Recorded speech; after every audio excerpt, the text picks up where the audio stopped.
Assalamualaikum warahmatullahi wabarakatuh. Halo teman-teman, kami dari kelompok 3 akan mempresentasikan tentang Pancasila sebagai dasar negara, yang dimana anggota-anggotanya yaitu Ajbi Loki Febriani, Kakak Fikiril Al-Hasani, Puji, Muhammad Fauzian, Faridah Alawiyah, Lutfi Julfian. Langsung saja kepada materi pertama, yaitu Puji.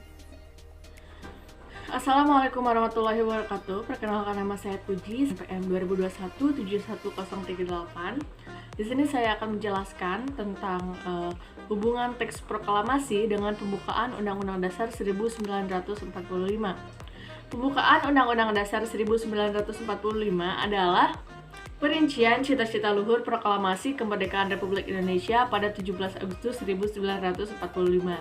Mengubah pembukaan Undang-Undang Dasar 1945 sama dengan membubarkan NKRI. Pembukaan Undang-Undang Dasar 1945 yaitu Deklarasi Kemerdekaan Indonesia yang memuat cita-cita luhur dari proklamasi, dan proklamasi tidak akan mempunyai arti tanpa deklarasi, sebab dan tujuan proklamasi menjadi semata-mata hanya kemerdekaan.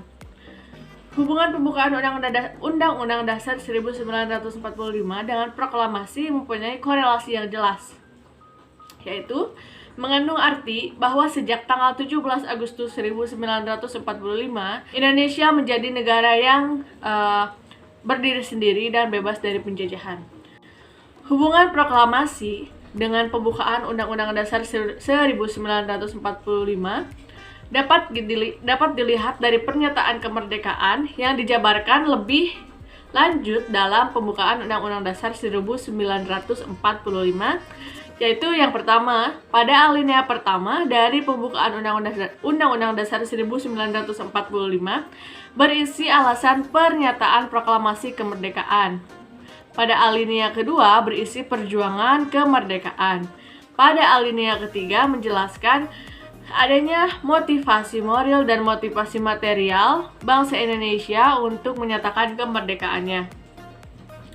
Jadi, kalau proklamasi memberitahukan kepada rakyat bahwa Indonesia telah menjadi negara yang merdeka dan merupakan sumber kekuatan dan tekad perjuangan bangsa Indonesia, sedangkan pembukaan Undang-Undang Dasar 1945 adalah pedoman-pedoman untuk mengisi kemerdekaan nasional Indonesia.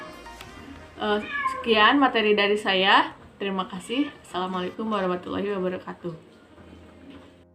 Bismillahirrahmanirrahim. Assalamualaikum warahmatullahi wabarakatuh. Perkenalkan, nama saya Faridah Alawiyah, NPM 2021710003. Di sini saya akan memaparkan mengenai kandungan pembukaan Undang-Undang Dasar 1945. Dalam pembukaan Undang-Undang Dasar 1945 memiliki beberapa kandungan, diantaranya yang pertama yaitu mengandung logika ilmiah, kedua mengandung isi pikiran, dan yang ketiga mengandung 4 pokok pikiran. Nah, baik untuk yang pertama yaitu mengandung logika ilmiah, di mana pada alinea pertama menyatakan bahwa penjajahan di atas dunia harus dihapuskan. Nah, pernyataan tersebut merupakan sebuah pernyataan umum atau bisa dikatakan dengan premis mayor. Kemudian pada alinea kedua menyatakan bahwa pergerakan bangsa Indonesia telah sampai pada saat yang menentukan. Nah, pernyataan tersebut merupakan sebuah pernyataan yang bersifat khusus atau bisa disebut dengan premis minor. Kemudian pada alinea ketiga menyatakan dengan ini bangsa Indonesia menyatakan kemerdekaannya. Nah, pernyataan tersebut merupakan sebuah pernyataan yang termasuk pada simpulan atau konklusio. Kemudian pada alinea keempat menyatakan bahwa negara harus melindungi, mensejahterakan, dan mencerdaskan. Nah, pernyataan tersebut merupakan sebuah pernyataan konsekuensi logis, di mana pernyataan konsekuensi logis ini sebuah pernyataan yang menindaklanjuti pernyataan-pernyataan sebelumnya yang ada di alinea pertama, kedua, dan ketiga. Selanjutnya pada alinea ketiga menyatakan Atas berkat rahmat Allah yang Maha Kuasa dan dengan didorongkan oleh keinginan luhur supaya berkehidupan kebangsaan yang bebas, maka rakyat Indonesia menyatakan dengan ini kemerdekaannya. Nah, sudah sangat jelas sekali bahwa pada alinea ketiga ini mengandung mengenai nilai-nilai moral dan nilai-nilai religius. Nah, di mana bisa dibuktikan dengan pernyataan berkat rahmat Allah yang Maha Kuasa, bahwa maknanya negara Indonesia mengakui nilai-nilai religius. Bahkan nilai religius ini dimuat dalam dasar negara pada sila pertama, sehingga konsekuensinya merupakan dasar dari hukum positif negara maupun dasar moral negara. Nah, pengakuan nilai moral dan nilai etis yang terkandung dalam pernyataan dengan didorongkan oleh keinginan luhur supaya berkehidupan kebangsaan yang bebas. Nah, maknanya negara dan bangsa Indonesia mengakui nilai-nilai hak dan kodrat untuk segala bangsa. Kemudian yang terakhir ada pernyataan mengenai proklamasi. Nah, di mana dinyatakan maka rakyat Indonesia menyatakan dengan ini kemerdekaannya. Nah, pernyataan tersebut merupakan sebuah pernyataan penegasan dari rincian yang lebih lanjut dari naskah proklamasi 17 Agustus 1945. Yang terakhir dari alinea keempat menyatakan, kemudian daripada itu untuk membentuk suatu pemerintah negara Indonesia yang melindungi segenap bangsa Indonesia dan seluruh tumpah darah Indonesia, dan untuk memajukan kesejahteraan umum, mencerdaskan kehidupan bangsa dan ikut melaksanakan ketertiban dunia. Nah, kemudian dalam isi kandungan pembukaan Undang-Undang Dasar 1945 ini, yang ketiga yaitu mengandung 4 pokok pikiran. Nah, di mana 4 pokok pikiran ini diantaranya mengandung pokok pikiran pertama, bahwa negara Indonesia ini sebuah negara persatuan yang melindungi segenap bangsa Indonesia dan seluruh tumpah darah Indonesia. Nah, mengatasi segala paham golongan maupun perseorangan. Hal ini merupakan penjabaran dari sila ketiga. Kemudian pokok pikiran kedua, di mana memang menyatakan bahwa negara hendak mewujudkan suatu keadilan sosial bagi seluruh rakyat Indonesia. Nah, dalam hal ini, negara berkewajiban mewujudkan kesejahteraan umum bagi seluruh warga negara, mencerdaskan kehidupan bangsa dan ikut melaksanakan ketertiban dunia yang berdasarkan perdamaian abadi dan keadilan sosial. Nah, pokok pikiran ini merupakan sebagai penjabaran dari sila kelima. Kemudian pokok pikiran yang ketiga yaitu menyatakan bahwa negara berkedaulatan rakyat berdasarkan atas kerakyatan dan permusyawaratan perwakilan. Nah, hal tersebut membuktikan bahwa negara Indonesia adalah negara yang demokratis, yaitu berkedaulatan, berada di tangan rakyat. Nah, hal ini merupakan penjabaran dari sila keempat. Kemudian pada pokok pikiran keempat yaitu menyatakan bahwa negara berdasarkan atas ketuhanan yang Maha Esa menurut dasar kemanusiaan yang adil dan beradab. Nah, hal ini mengandung arti bahwa negara Indonesia menjunjung tinggi keberadaan semua agama dalam pergaulan hidup di negara Indonesia. Nah, hal tersebut merupakan sebuah penjabaran pada sila pertama dan kedua. Nah, dari keempat pokok pikiran tersebut merupakan sebuah perwujudan dari sila-sila Pancasila. Pokok pikiran ini merupakan dasar fundamental dalam pendirian negara, dan untuk merealisasikannya perlu diwujudkan dalam uraian yang lebih lanjut dalam pasal Undang-Undang Dasar 1945. Hanya itu yang dapat saya sampaikan, kurang dan lebihnya mohon untuk dimaafkan. Wabillahi taufiq wal hidayah. Wassalamualaikum warahmatullahi wabarakatuh. Assalamualaikum warahmatullahi wabarakatuh. Perkenalkan, nama saya Jibril Febriani. Sini saya akan menjelaskan fungsi dan kedudukan Pancasila. Yang pertama ada kedudukan sebagai sumber tertib hukum. Pancasila ini merupakan dasar negara, sekaligus merupakan sumber dari semua hukum yang berlaku di Indonesia. Dalam pembukaan Undang-Undang Dasar Negara tahun 1945, terutama dalam alinea keempat, terdapat unsur yang dinamakan dengan legal order. Nah, legal order ini merupakan suatu keseluruhan dari peraturan-peraturan hukum yang memuat beberapa hal. Yang pertama, adanya kesatuan subjek, di mana penguasa mengadakan peraturan sebagaimana tercantum dalam kalimat negara, sebagaimana tercantum dalam kalimat suatu pemerintahan negara Republik Indonesia yang tercantum dalam alinea keempat. Yang kedua, adanya kesatuan asas kerohanian. Nah, asas kerohanian ini merupakan dasar dari keseluruhan peraturan-peraturan hukum.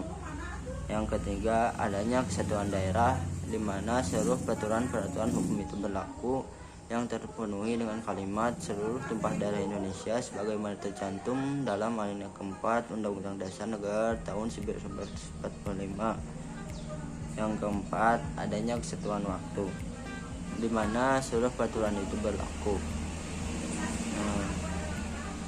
Hal ini terpenuhi dengan kalimat maka disusunlah kemerdekaan kebangsaan negara Indonesia itu dalam suatu Undang-Undang Dasar Negara Indonesia. Nah, ini itu membuktikan bahwa Indonesia merupakan negara yang tertib hukum. Yang kedua, fungsi pembukaan Undang-Undang Dasar Negara tahun 1945. Nah, yang pertama, fungsi sebagai norma fundamental. Nah, untuk menjadi sebagai norma fundamental ini memiliki beberapa syarat, di antaranya dalam hal-hal terjadinya ditentukan oleh pembentuk negara yang terwujud dalam suatu bentuk serta dinyatakan dalam suatu lahir. Nah, pembentuk negara ini memiliki hendak untuk menentukan apa yang akan dijadikan sebagai dasar negara. Yang berikutnya, dalam hal isinya memuat dasar-dasar pokok negara, diantaranya sebagai berikut, seperti dasar tujuan negara. Nah, tujuan umumnya yaitu melaksanakan ketertiban dunia berdasarkan kemerdekaan dan perdamaian abadi serta keadilan sosial. Yang kedua, ketentuan diadakannya Undang-Undang Dasar Negara, maka disusunlah kemerdekaan kebangsaan Indonesia itu dalam suatu undang-undang dasar negara Indonesia yang terbentuk dalam suatu susunan negara Indonesia. Yang ketiga, bentuk negara yang terbentuk dalam suatu susunan negara Republik Indonesia yang berkedaulatan rakyat. Yang berikutnya, dasar filsafat negara atau asas kerohanian. Dasar filsafat negara ini berdasarkan kepada ketuhanan yang Maha Esa, kemanusiaan yang adil dan beradab, persatuan Indonesia, dan kerakyatan yang dipimpin oleh hikmat kebijaksanaan dalam permusyawaratan perwakilan. Sekian dari saya, terima kasih. Baik, di sini saya akan melanjutkan materi tentang bukti Pancasila sebagai dasar negara. Bukti Pancasila sebagai dasar negara sudah terdapat dalam pembukaan Undang-Undang Dasar 1945. Apapun yang tercantum dalam pembukaan akan menjadi dasar negara karena merupakan norma dasar atau kaidah fundamental norma. Pembukaan Undang-Undang Dasar 1945 sudah memenuhi syarat-syarat sebagai fundamental norma.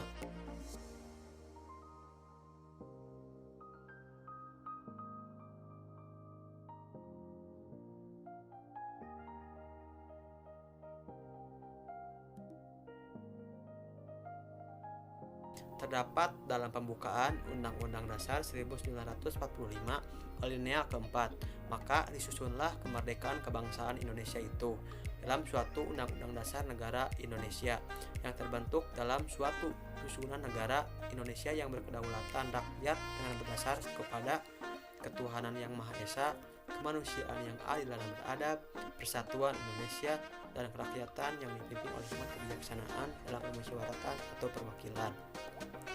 Berdasar pada pernyataan negara berdasar kepada Pancasila dipahami sebagai dari dasar filsafat negara. Filosofi Gironsleg dari negara mengandung konsekuensi bahwa dalam setiap aspek penyelenggaraan negara harus sesuai dengan nilai-nilai Pancasila. Hal itu yang meliputi segala peraturan perundang-undangan dalam negara, moral negara, kekuasaan negara, rakyat, bangsa, wawasan Nusantara, pemerintahan, dan aspek-aspek kenegaraan lainnya. Menurut Trianto, untuk memposisikan Pancasila sebagai dasar negara diperlukan beberapa langkah. Yang pertama, mengakui dan melaksanakan jaminan hak asasi manusia atau HAM dan warga negara, menerima dan menerapkan perbagian dan pembatasan kekuasaan, menerima dan menghormati menegakkan hukum yang berlaku. 4. Menghargai dan mentaati putusan kekuasaan penghakiman yang merdeka. Adapun hubungan antara Pancasila sebagai pembukaan Undang-Undang Dasar 1945 antara lain sebagai berikut. Pembukaan Undang-Undang Dasar 1945 memenuhi syarat unsur mutlak sebagai state fundamental norma. Oleh karena itu, kedudukan pembukaan merupakan peraturan hukum yang tertinggi di atas Undang-Undang Dasar.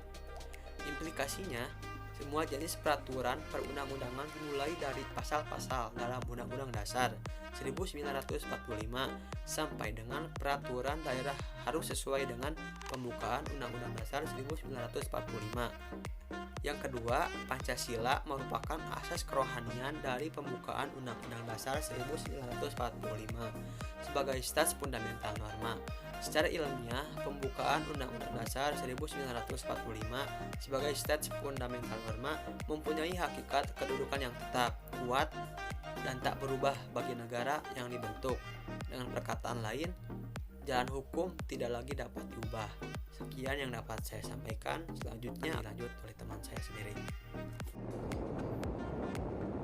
Assalamualaikum warahmatullahi wabarakatuh. Perkenalkan, saya Muhammad Bojan Septiana, NPM 2021708. Di sini saya akan menjelaskan tentang hubungan pembukaan Undang-Undang Dasar 1945 dengan batang tubuh Undang-Undang Dasar 1945. Hubungan antara pembukaan Undang-Undang 1945 dengan batang tubuh UUD 1945 yaitu bahwa di dalamnya pembukaan Undang-Undang 1945 terdapat pokok-pokok kaidah negara yang fundamental. Pokok-pokok kaidah negara yang fundamental ini kemudian dijabarkan dalam bentuk batang tubuh UUD 145 berbentuk pasal-pasal yang mengatur kehidupan berbangsa dan bernegara. Sekian penjelasan yang dapat saya sampaikan, kurang lebihnya mohon maaf. Wassalamualaikum warahmatullahi wabarakatuh. Assalamualaikum warahmatullahi wabarakatuh. Perkenalkan, nama saya Lutfi Julpian. Di sini saya akan menjelaskan mengenai poin F, yaitu implementasi nilai-nilai Pancasila. Nah, apa itu implementasi?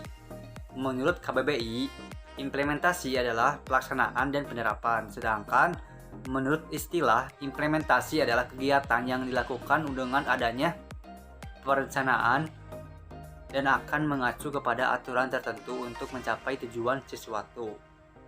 Nah, lalu menurut teori Jones dalam buku Mulyadi dengan judul Studi Kebijakan Publik dan Pelayanan Publik tahun 2015 halaman 45 mengatakan bahwa implementasi adalah proses untuk mewujudkan program hingga memperlihatkan hasilnya.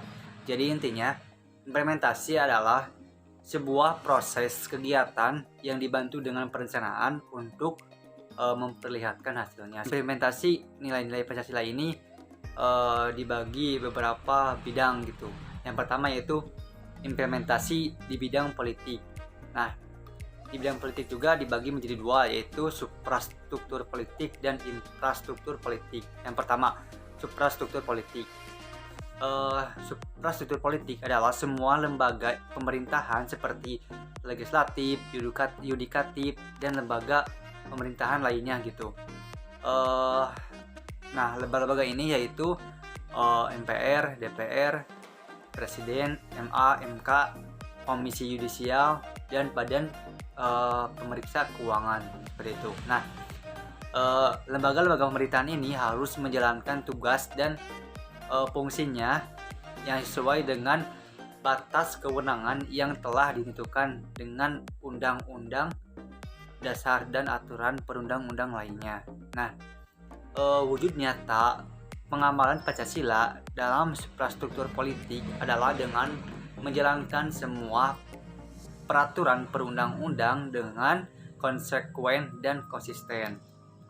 Hukum harus ditegakkan dengan adil. Semua harus sama kedudukannya di depan hukum, tanpa ada perbedaan.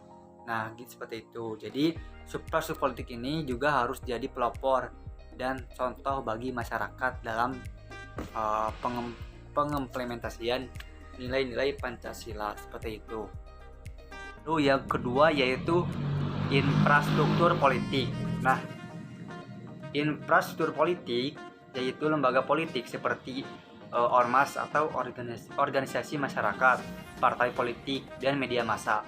Nah, fungsi dari infrastruktur politik ini yaitu memberikan masukan dan aspirasi kepada infrastruktur politik untuk nantinya akan menghasilkan kebijakan publik yang akan menyangkut kepentingan umum seperti itu. Nah, manfaat dari masukan dan aspirasi itu yaitu untuk mendorong infrastruktur yang berperan sebagai kelompok yang berkepentingan atau kelompok penekan.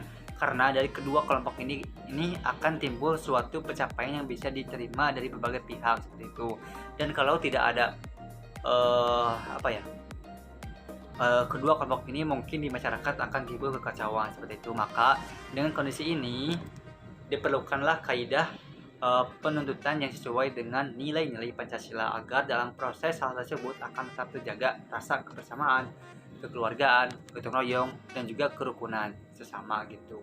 Yang kedua dalam implementasi nilai-nilai Pancasila yaitu dalam bidang ekonomi. Nah, implementasi di bidang ekonomi ini bisa disebut juga dengan ekonomi Pancasila. Dan ekonomi Pancasila ini adalah sistem ekonomi yang dijalankan dengan berasaskan nilai dan moral Pancasila. Dan sebagaimana pandangan dari Bubianto yang dikutip oleh Oesman dan Alfian mengenai 5 prinsip yang membangun ekonomi yang mengacu pada nilai Pancasila, yaitu sebagai berikut. Yang pertama, ketuhanan yang Maha Esa, di mana roda perekonomian ini dijalankan oleh rangsangan-rangsangan ekonomi, sosial, moral, dan tanpa mengabaikan nilai agama dan etika. Yang kedua, kemanusiaan yang adil dan beradab. Ada keinginan yang besar dari seluruh masyarakat untuk mewujudkan pemerataan dalam sosial dengan sesuai dalam asas-asas kemanusiaan yang intinya mengedepankan prinsip humanis yang tidak ekspoliatif. Yang C, persatuan Indonesia. Artinya kegiatan ekonomi ini dijalankan dengan bersama-sama dan mengedepankan asas kebersamaan dan kekeluargaan. Yang keempat yaitu kerakyatan yang dipimpin oleh hikmat kebijaksanaan dalam permusyawaratan perwakilan. Nah, koperasi merupakan sokoguru perekonomian dan merupakan bentuk saling konkret dari usaha bersama dan prinsip ekonomi selaras dengan nilai-nilai demokratis. Yang terakhir, yang kelima yaitu keadilan sosial bagi seluruh rakyat Indonesia. Adanya keseimbangan yang jelas dan tegas antara perencanaan dan tingkat nasional dan desentralisasi dan dalam pengelolaan sumber daya ekonomi digunakan dengan keadilan yang atau untuk kemakmuran rakyat seperti itu. Jadi nilai-nilai Pancasila sebagai dasar negara dalam bidang ekonomi ini mengidealisasikan wujudnya keadilan sosial bagi seluruh rakyat Indonesia seperti itu. Lalu yang ketiga yaitu implementasi dalam bidang sosial dan budaya. Nah, Pancasila dalam sosial budaya penerapannya dapat dilakukan dengan hal-hal yang sederhana yang dapat ditemukan di kehidupan masyarakat, di mana penerapan nilai Pancasila dalam sosial budaya ini ialah dimulai dari diri kita sendiri.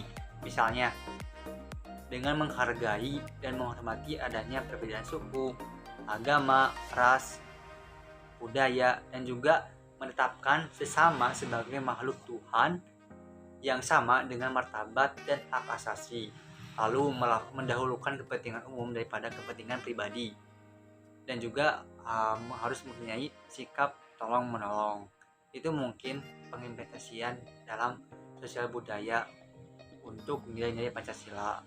Di sini juga ada pasal 32 ayat 1 Undang-Undang Dasar 1945 menyatakan bahwa Negara memajukan kebudayaan nasional Indonesia di tengah peradaban dunia dengan menjamin kebebasan masyarakat dalam memelihara dan mengembangkan nilai-nilai budaya.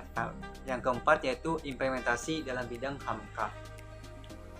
Negara Indonesia merupakan negara hukum, dan hukum dibuat demi menegakkan hak-hak warga negara. Maka diperlukan peraturan perundang-undang negara, baik dalam rangka mengatur ketertiban warga negara maupun dalam rangka melindungi hak-hak warganya.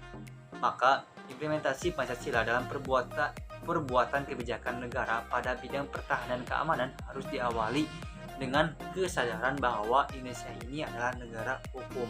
Pertahanan dan keamanan negara diatur dan dikembangkan menurut dasar kemanusiaan, bukan kekuasaan. Dengan kata lain, pertahanan dan keamanan Indonesia berbasis pada moralitas keamanan, sehingga kebijakan terkait dengannya harus terhindar dari pelanggaran hak asasi manusia. Seperti itu.